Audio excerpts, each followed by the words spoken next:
Good morning my dear students. 26वें video के साथ में कक्षा 10th विषय विज्ञान पाठ 2 चल रहा है। उसमें पाचन तंत्र पूरा हो चुका है, तो श्वसन तंत्र के बारे में हम आपको बताएंगे। तो श्वसन किसे कहते हैं इसके बारे में हमने आपको थोड़ा क्लास में बताया था। तो श्वसन कोशिकाओं में कोशिकीय पदार्थों या भोजन के ऑक्सीकरण से ऊर्जा उत्पन्न होने की क्रिया क्या कहलाती है? श्वसन कहलाती है। ध्यान देना बेटा। तो मानव शरीर में श्वसन से संबंधित अंग जो गैसों के विनिमय या गैसों के विनिमय के लिए आवश्यक होते हैं श्वसन अंग कहलाते हैं, और विभिन्न श्वसनांग मिलकर जो संरचना या तंत्र बनाते हैं उसे श्वसन तंत्र कहते हैं। तो मानव में गैसीय आदान प्रदान के लिए सुविकसित श्वसन अंग एवं श्वसन तंत्र पाया जाता है। तो मानव में गैसीय आदान प्रदान के लिए सुविकसित श्वसन अंग एवं श्वसन तंत्र पाया जाता है। तो ध्यान देना कि श्वसन की वास्तव में क्या परिभाषा है। मैंने आपको बताया था कि वह क्रिया या वह प्रक्रिया जिसमें पर्यावरण, वह प्रक्रिया जिसमें हमने आपको बताया था, क्या बताया था कि वह क्रिया या प्रक्रिया जिसमें गैसों का विनिमय पर्यावरण, रक्त और कोशिकाओं के मध्य होता है श्वसन कहलाता है। और इसी आधार पर श्वसन 3 प्रकार की होती है। तो आप देखिएगा ध्यान से, जिसमें दोबारा आपको बताते हैं श्वसन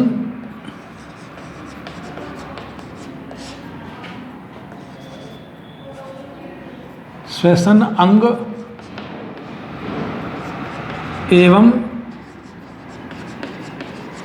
श्वसन तंत्र। इसमें देखिएगा सबसे पहले श्वसन वह क्रिया जिसमें गैसों का विनिमय पर्यावरण, रक्त और कोशिकाओं के मध्य होता है,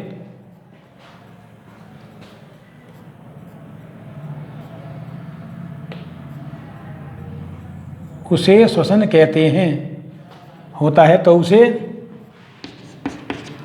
श्वसन कहते हैं। श्वसन कहते हैं। तो ध्यान देना कि कोशिकाओं को अपनी उपापचयी क्रियाओं के संपन्न करने के लिए ऊर्जा की आवश्यकता होती है, और कोशिकाएं भोजन को ऑक्सीकरण क्रिया के द्वारा ऊर्जा प्राप्त करती हैं। और इसी आधार पर श्वसन कॉटर के अनुसार 3 प्रकार का होता है। मतलब 3 प्रकार से श्वसन को 3 अवस्थाएं होती हैं। तो आगे देखिएगा आप, ध्यान देना। इसमें देखिएगा कोशिकाओं को, मैंने आपको बताया था कि कोशिकाओं को उपापचय क्रिया हेतु कोशिकाओं को अपनी विभिन्न उपापचयी क्रियाओं हेतु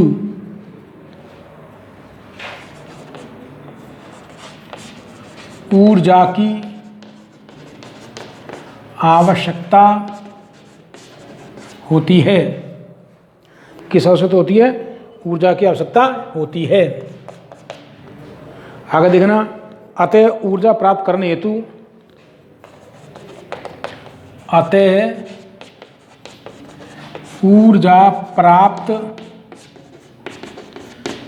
हेतु कोशिकाएं हेतु कोशिकाएं पोषक तत्वों या भोजन का ऑक्सीजन द्वारा पोषक तत्वों का ऑक्सीजन द्वारा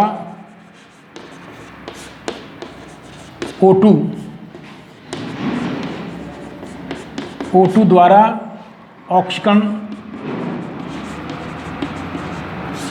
क्या करती हैं? ऑक्सीकरण करती हैं। ऑक्सीकरण करती हैं जिससे CO2 जल और ऊर्जा प्राप्त होती है। क्या होता है देखो कि ऊर्जा प्राप्त करने हेतु कोशिकाएं पोषक तत्वों या भोजन का ऑक्सीकरण करती हैं, जिसके द्वारा ऑक्सीजन पोषक तत्वों का ऑक्सीजन द्वारा ऑक्सीकरण करती हैं, जिससे CO2 जल और ऊर्जा प्राप्त होती है। जैसे देखिएगा C6H12O6 + 6O2 = CO2 + 6H2O + ऊर्जा। तो ये रिएक्शन होती है, अर्थात कोशिका में भोजन के ऑक्सीकरण से ऊर्जा प्राप्त करने की क्रिया क्या कहलाती है? श्वसन कहलाती है। तो इसी आधार पर श्वसन की 3 अवस्थाएं होती हैं। तो आगे देखिएगा,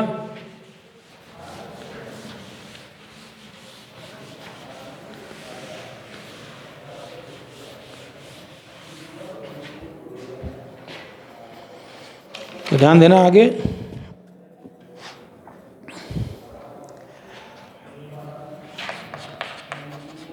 इसी आधार पर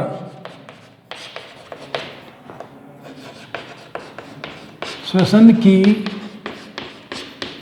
3 अवस्थाएं होती हैं। ध्यान देना, पहली है बाह्य श्वसन, इसे बोलते हैं एक्सटर्नल रेस्पायरेशन। ये क्या होता है? इसमें देखिएगा कि बाह्य परिवहन और फेफड़ों के मध्य गैसीय विनिमय, इसमें बाह्य पर्यावरण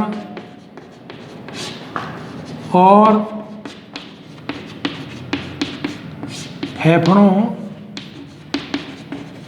के मध्य गैसों का विनिमय होता है। दूसरा है आंतरिक श्वसन, इंटरनल रेस्पायरेशन। इसमें क्या होता है देखिए, ध्यान देना, इसमें फेफड़ों एवं रक्त, इसमें फेफड़ों एवं रक्त तथा रक्त एवं ऊतकों के बीच तथा रक्त एवं ऊतकों या कोशिकाओं के मध्य गैसीय विनिमय होता है। फेफड़ों एवं रक्त के मध्य में तथा रक्त एवं ऊतकों के मध्य में गैसीय विनिमय होता है। तो तीसरा जो प्रकार है होता है कोशिकीय श्वसन। कोशिकीय श्वसन ये इंपॉर्टेंट है। तो इसमें क्या होता है देखो, ध्यान देना कि इसमें कोशिका में प्रविष्ट ऑक्सीजन द्वारा इसमें कोशिका में प्रविष्ट ऑक्सीजन द्वारा भोजन के ऑक्सीकरण से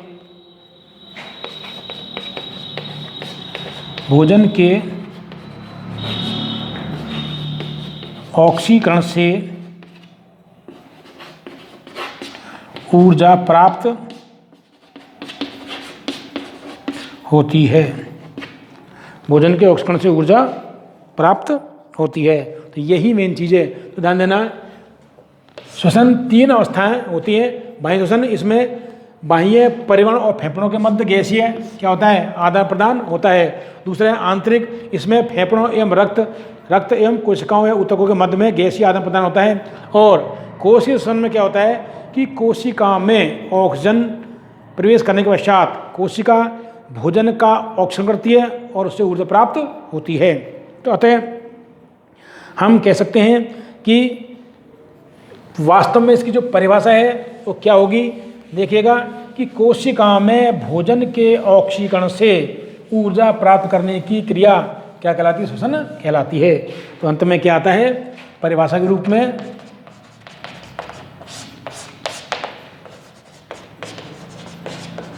कोशिका में भोजन के ऑक्सीकरण से ऊर्जा प्राप्त होने की क्रिया को श्वसन कहते हैं। तो ये श्वसन की परिभाषा हो जाती है मेन। अब आता है देखो, इसीलिए मानव में ध्यान देना श्वसन अंग एवं श्वसन तंत्र का विकास हुआ है। तो देखिएगा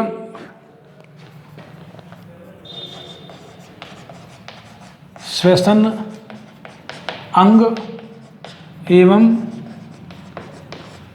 श्वसन तंत्र, देखिएगा इनके बारे में। तो देखिएगा मानव शरीर में श्वसन से संबंधित अंग जो गैसों के विनिमय के लिए आवश्यक होते हैं श्वसन अंग कहलाते हैं। और विभिन्न श्वसनांग मिलकर जो श्वसन तंत्र बनाते हैं श्वसन तंत्र कहते हैं। तो देखिएगा क्या है ये, मानव शरीर में श्वसन से संबंधित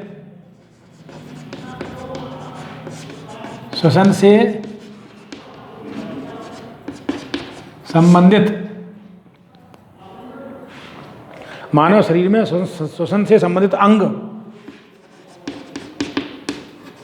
जो गैसों के विनिमय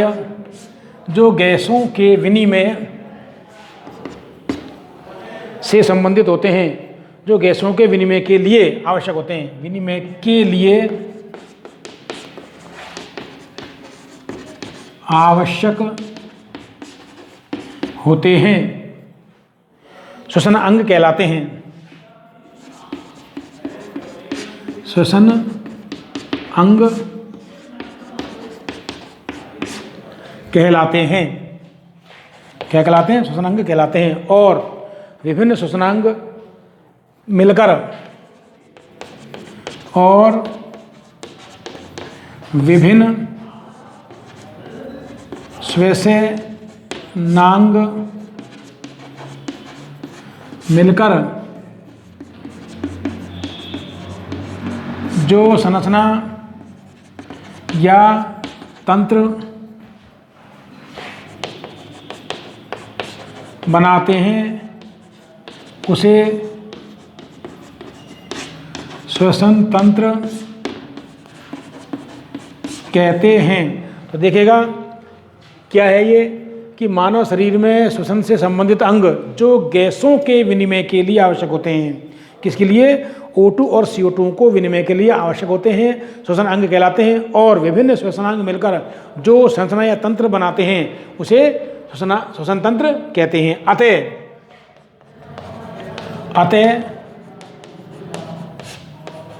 मानव में, अतः मानव में गैसीय आदान प्रदान हेतु, गैसीय आदान प्रदान हेतु सुविकसित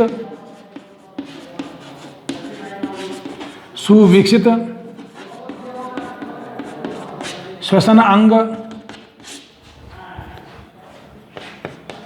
एवं श्वसन तंत्र पाया जाता है। सुविकसित एवं श्वसन तंत्र एवं श्वसन अंग पाया जाता है।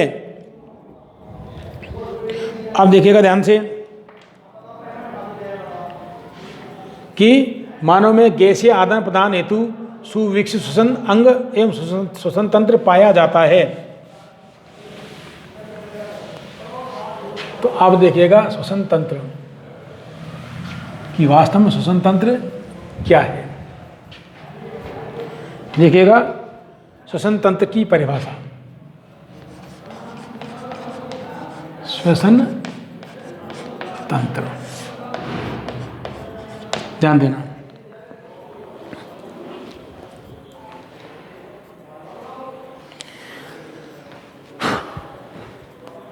कहाँ गई, देखिएगा नासिका, श्वास नली, फेफड़े और श्वसन गतियां करने वाली संस्थाओं से बना ऐसा तंत्र। तो ध्यान देना, परिभाषा देखें। नासिका, श्वास नली, फेफड़े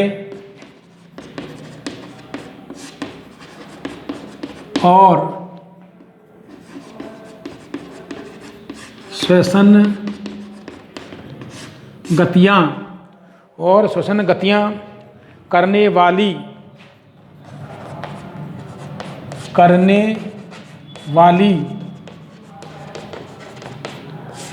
संरचनाओं, श्वसन गतियां करने वाली संरचनाओं से बना ऐसा तंत्र जो कौन कौन, नासिका, श्वास नली, फेफड़े और श्वसन गति करने वाली संरचना से बना ऐसा तंत्र जो पहला कार्य है, क्या कार्य करे कि वायु को फेफड़ों में लेने, वायु को फेफड़ों में लेने। दूसरा देखो, रक्त द्वारा O2 कोशिकाओं तक पहुंचाने, रक्त द्वारा O2 कोशिकाओं तक पहुंचाने।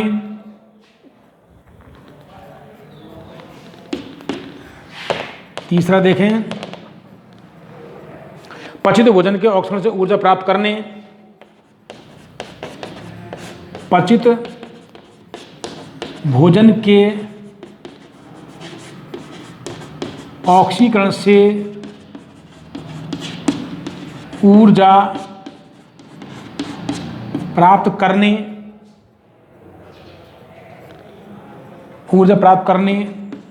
तथा फोर्थ देखें, निर्मुक्त CO2 को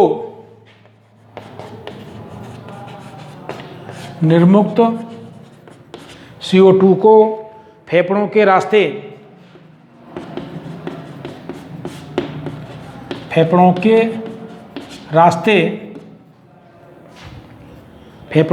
रास्ते शरीर से बाहर निकालने, शरीर से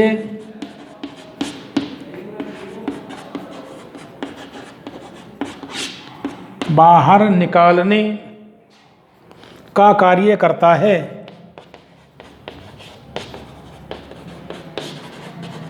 है तो उसे श्वसन तंत्र कहते हैं। तो ध्यान देना बेटा, क्या परिभाषा है इसकी, ध्यान देना। नासिका, श्वास नली, फेफड़े और श्वसन गतियाँ करने वाली संरचनाओं से बना ऐसा तंत्र किसके मिलकर बना होता है? नासिका, श्वास नली, श्वसन गतियाँ और फेफड़े। नासिका, श्वास नली, फेफड़े और श्वसन गतियाँ करने वाली संरचनाओं से बना ऐसा तंत्र जो वायु को फेफड़ों में लेने, रक्त द्वारा O2 को कोशिकाओं तक पहुंचाने और पचित भोजन के ऑक्सीजन से ऊर्जा प्राप्त करने तथा निर्मुक्त CO2 को फेफड़ों के रास्ते बाहर भेजने का कार्य करता है। क्या कहलाता है? पाचन तंत्र कहलाता है। मानव में पाचन तंत्र नहीं, श्वसन तंत्र कहलाता है। क्या कहलाएगा? ध्यान देना, कार्य करता है तो उसे श्वसन तंत्र कहते हैं। मानव में श्वसन तंत्र को 3 भागों में बांटा गया है। मानव में श्वसन तंत्र को 3 भागों में बांटा गया है। ऊपरी श्वसन तंत्र, निचला श्वसन तंत्र। कौन कौन सा? ऊपरी श्वसन तंत्र, निचला श्वसन तंत्र और श्वसन मांसपेशियाँ। तो इनके बारे में आपको हम कल बताएंगे। धन्यवाद। अगले टॉपिक में